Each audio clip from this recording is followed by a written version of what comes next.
Buat kalian yang sedang mencari CPU cooler dual tower, dual fan dengan harga terjangkau tapi performanya masih oke, Segotype FZ6 Pro ini bisa jadi opsi yang bagus buat kalian. Dia punya rating TDP sampai 260 watt. Dan di sini saya sekalian menjelaskan ya, karena masih ada beberapa orang yang keliru dengan TDP ini. CPU cooler ada tulisan TDP 260 watt seperti ini bukan berarti CPU coolernya menarik daya sebesar 260 watt guys.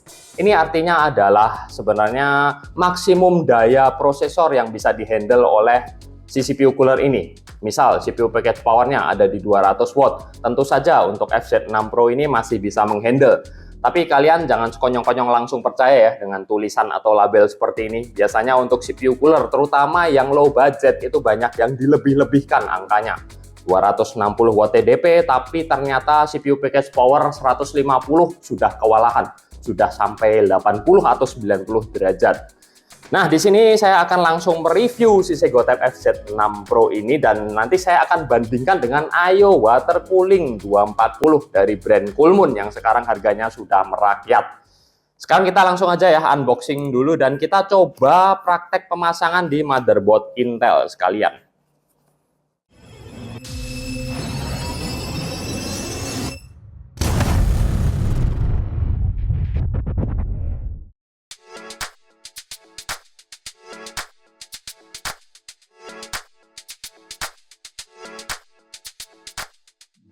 Di paket penjualan Segotype FZ6 Pro ini tentu saja kita akan mendapatkan selembar kertas manual, petunjuk pemasangan, kemudian juga beberapa aksesoris pelengkap seperti baut set dan spacer untuk motherboard Intel dan AMD ya. Sudah dipisah ini, warnanya pun berbeda supaya kita nggak salah saat pemasangan. Dan untuk bracket mountingnya ini multi socket ya, multi platform. Jadi bisa untuk AMD dan untuk Intel. Dua-duanya memakai berbagai jenis ini nih, lubang posisi baut. Jadi untuk dua mounting bracket ini sudah bisa dipasangkan ke berbagai motherboard guys. Terus ini kita juga dapetin kabel apa nih? Oh, ini splitter untuk fan-nya guys. Jadi fan-nya ini sepertinya memakai konektor yang custom ya. Dia ada berapa nih? 1, 2, 3, 4, 7 pin. Untuk fan-nya, jadi fan-nya agak susah kalau kita mau ganti salah satu aja dengan fan yang standar karena dia pakai model konektornya sedikit custom. Dan ini fan-nya lumayan bagus ya build quality-nya, kelihatannya biasa-biasa aja tapi finishingnya rapi dengan karet damper di sudut-sudutnya juga nice. Kembali lagi ke splitternya, jadi di sini dari 7 pin tadi yang custom ya langsung kebagi ke 4 pin PWM dan 5 volt 3 pin male dan female untuk ARBG. Terus ini kita dapetin nggak tahu kertas apa, QC mungkin. Dan ini ada sebuah thermal paste model suntikan yang nggak ada detail spesifikasinya. Plus ini kita dapetin cantolan atau pengait untuk fan. Nanti saat kita akan memasang fan ke heatsink di CPU coolernya. Jelas ya ada 4 ya karena fan-nya 2. Yang terakhir adalah bracket backplate yang bahannya besi ini, bukan dari plastik. Untuk motherboard Intel saja. Jadi untuk motherboard AMD kita bisa pakai bracket backplate bawaan motherboard AMD. Kalau Intel kita harus menambahkan sendiri pakai bracket backplate yang satu ini. Dan dia jelas ya multi socket. Bisa digonta-ganti posisinya 1700, 1200, 115X. Untuk heatsink dual towernya seperti ini guys bentuknya. Dan ini saya lihat sekilas dia simetris ya. Belakang depan sepertinya sama aja. Jadi bisa kita bolak-balik, nggak ada masalah. Tapi kadang yang seperti ini akan ada sedikit masalah dengan clearance RAM. Nanti kita coba pasang di motherboard aja seperti apa. Terus ini bagian atasnya juga dia sangat polos, telanjang, nggak ada cover apapun. Jadi kelihatan ujung-ujung heat pipe-nya. Kualitasnya sih standar ya. Maklum ini low budget. Tapi paling nggak untuk heat pipe-nya sudah dilapisi nikel, jadi warnanya udah nggak copper lagi. Ya, dan 6 heat pipe yang direct kontak dengan CPU seperti ini. Untuk positioning heat pipe-nya dia dua berpasangan. Jadi ada 2x3 heat pipe yang ada di bawah ini. Base plate-nya pun cukup lebar, jadi cocok kalau mau dipasangkan di motherboard atau prosesor Intel yang biasanya memanjang ke atas. Sepertinya model base plate seperti ini lebih cocok kalau kita pasang di CPU Intel ya. Karena CPU Intel memang memanjang ke atas seperti ini, jadi pas, bakalan ke cover semua. Tapi nanti kita tesnya di prosesor AMD guys, Ryzen 5 5600, nggak masalah lah. Yang jelas secara build quality ini nggak bisa dibilang yang paling bagus, tapi juga nggak jelek lah. Untuk bracket mountingnya pun cukup tebal. Langsung aja ya kita lanjut ke praktek pemasangan. Di sini saya mencoba memasang di motherboard Intel jadul LGA 1150. Pertama-tama tentu saja kita harus memasang si bracket backplate ini di bagian belakang motherboard. Kita pasin dulu guys sesuai soketnya. Setelah itu kita pasang spacer plus baut yang ada label Intelnya ini ya, di atas keempat lubang soket motherboard. Kemudian kita pasang kedua bracket mounting ini di sisi atas dan bawah prosesor seperti ini. Ini lubangnya harus kita pasin dulu ya, dan hadapnya seperti ini yang ada baut menonjolnya ke atas.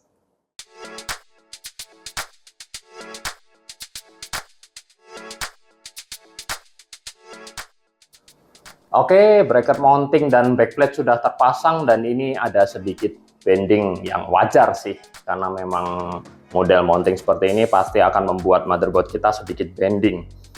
Kita selanjutnya harus meng-apply thermal paste ke prosesor, dan untuk pengujian saya di sini nggak memakai thermal paste bawaan si Segotep FZ6 Pro, melainkan memakai Polartherm X10 seperti biasa. Kemudian kita langsung pasang guys si dual tower heatsink ini ke bracket mountingnya. Tinggal kita pasin aja kedua baut yang ada di bracket ini.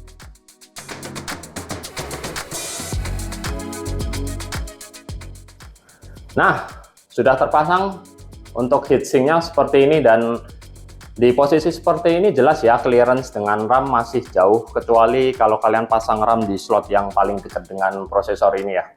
Dia bakalan nyelip di bagian bawah potongan heatsink ini. Untung ini desainnya ada sedikit cutting atau potongan di sini.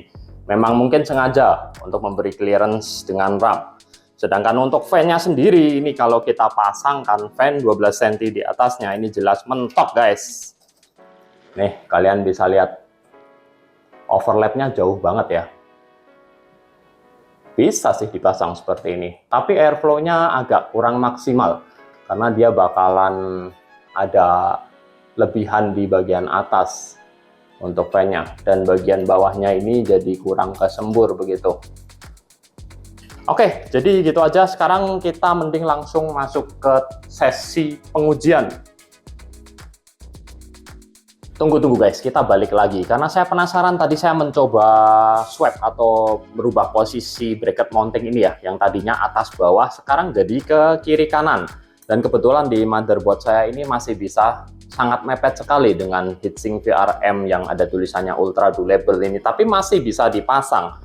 Dan saat saya tadi coba tempelin dengan posisi yang nggak normal ya, ini abnormal posisinya seperti ini ya jadinya. Jadi fan-nya itu dari bawah ke atas seperti ini. Ini ternyata bisa guys. Jadi ini saya pasin dulu ya.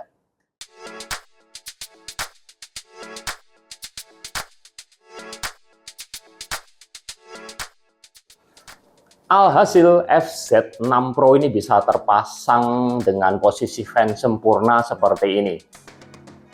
Ini pun sebenarnya clearance-nya sangat mepet sekali, jadi kalau kalian pakai motherboard yang cuma 2 slot RAM pasti tetap menabrak dengan posisi CPU cooler seperti ini. Tapi paling enggak sekarang posisi fan-nya bisa sejajar dengan heatsink. Tapi ada satu minus lagi yang bisa kalian lihat di sini. Berhubung slot PCI expansion untuk VGA card saya ada di posisi yang paling atas alias slot pertama, ini jadi nggak bisa dipasangin VGA card guys. Jadi ini serba salah. Dipasang posisi begini VGA akan nggak bisa dipasang. Dipasang posisi standar atau normal menabrak RAM. Tapi kalau motherboard kekinian biasanya dia slot PCI expansion-nya ada di sisi yang kedua untuk VGA card. Jadi nggak ada masalah. Ini baris yang kedua. Masih jauh clearance-nya. Cuma ini motherboard saya agak jadul aja. Jadi seperti ini. Tapi paling nggak bisa dipasang dengan sempurna. Oke, sekarang baru benar-benar lanjut ke sesi pengujian. Di sesi pengujian ini saya memakai platform AMD AM4 yang mainstream. Prosinya adalah Ryzen 5 5600 yang saya overclock ke 4,5 GHz dengan setting V-Core Auto dan BBO off. Saat dipindah ke sini, ini saya agak mengganjal ya soal fan depannya. Tapi FYI aja, di posisi fan begini pun side cover tempered glass casing saya masih tetap bisa ditutup dengan aman. Mungkin akan ada penurunan performa sedikit dengan posisi fan begini. Tapi ya mau gimana lagi, memang posisi fan-nya tidak memungkinkan untuk dinormalkan. Soal speed fan, saat saya set maksimal di speed 100%, RPM fan terbaca di kisaran 1800-an. Dan walaupun ada dua fan, tapi noise-nya ini tergolong silent. Kalian dengerin sendiri ya.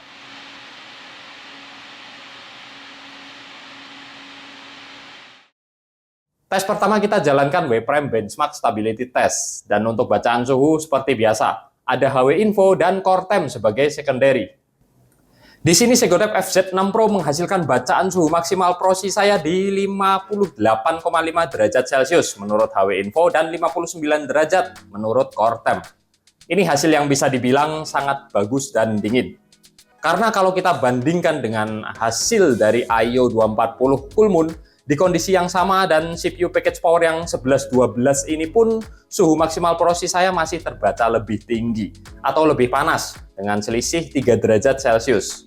Jadi FZ6 Pro jelas lebih unggul soal performa pendinginan. Tes kedua kita jalankan Cinebench R23 dengan durasi 10 menit. Di tes yang berat yang membuat CPU package power saya mencapai 90-an watt ini, FZ6 Pro masih bisa menghasilkan bacaan suhu maksimum yang oke, yakni 63,6 derajat Celcius di HW Info dan 64 derajat di Core Temp. Sedangkan pembandingnya, IO 240 Full Moon bacaan suhu maksimalnya masih lebih tinggi sih. Tapi selisihnya jadi makin sedikit ya. Ini berarti pelepasan panas FZ6 Pro lebih lamban. Bisa jadi karena pengaruh posisi fan depan yang offset keluar tadi guys. Tapi balik lagi, memang nggak bisa diapa-apain lagi posisinya. Paling yang bisa kita lakukan adalah melepas fan yang offset ini. Dan penampilannya kok menurut saya malah jadi lebih bagus ya. Kelihatan lebih clean, ala-ala passive cooling. Keren juga nih. Soal performa pendinginan, saat posisi fan depan dilepas seperti ini pun ternyata turunnya sangat sedikit sekali guys. Ini saya langsung jalanin Cinebench R23 lagi. Dan hasilnya bacaan suhu maksimal meningkat sih, tapi cuma 0,3 derajat Celcius. Nggak signifikan ya. Berarti efek fan depan terpasang di FZ6 Pro ini sangat sedikit sekali. Tapi perlu di note, kalau ini saya tes di kondisi open side case. Dan semua fan casingnya pun saya buat full speed juga, jadi airflow tetap oke. Jadi walaupun mengalami berbagai kendala soal clearance, tapi ternyata performa Segodep FZ6 Pro ini masih tetap bisa dibilang bagus untuk sebuah CPU cooler dual tower dual fan. Selebihnya biar harga dan budget kalian yang menentukan. Jadi gitu aja ya review CPU cooler dari saya kali ini. Saya Hendy pamit dulu dan makasih udah nonton.